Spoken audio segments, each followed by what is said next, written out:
Fantxoa eta Peio bikoteak aurtengo adarra saria jasoko du Victoria Eugenia Antzokian, euskal kantagintzan egindako ibilbide luzearen aitortza gisa. Sariaren ondoren kontzertua eskainiko dute, hainbat hamarkadatan zehar, Euskal Herrian barrena pilatutako errepertorioa eta bizipenak oholtzara eramanez.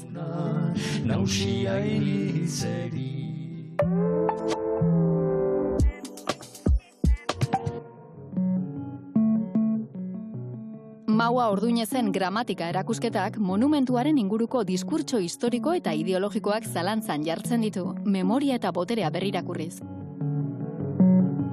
Zementuzko egitura eta txantiloien bidez, forma errepikatu eta eraldagarriekin egiten du lan, prozesu material eta esperimental bati lehentasuna emanez.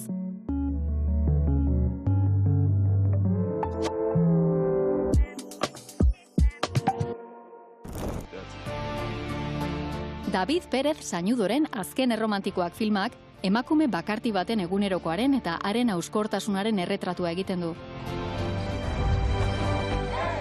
Txani Rodríguezen eleberrian oinarritutako lan hau, BBK aretoan antolatu duten Euskal Zinema eta Literatura zikloan proiektatuko da. Honena, omen dena izu eman da tomar por culo.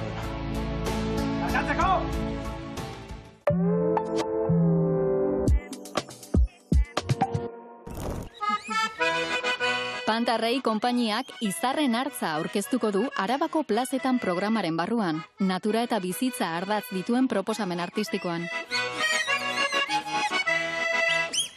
Bakardadetik abiatuta, Irdin hartzkumeak bere beldurrak eta ahuleziak aurrez aurre jartzen ditu autoezagutzarako bidaia batean.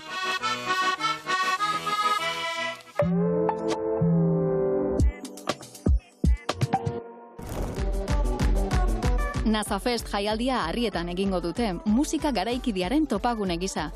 Bertan arituko diren artisten artean, Rukularen elektronika esperimentala, eta Belako taldearen rock ilun eta distorsionatua izango dira, soinuaren eta erritmoaren muturrak esploratuz.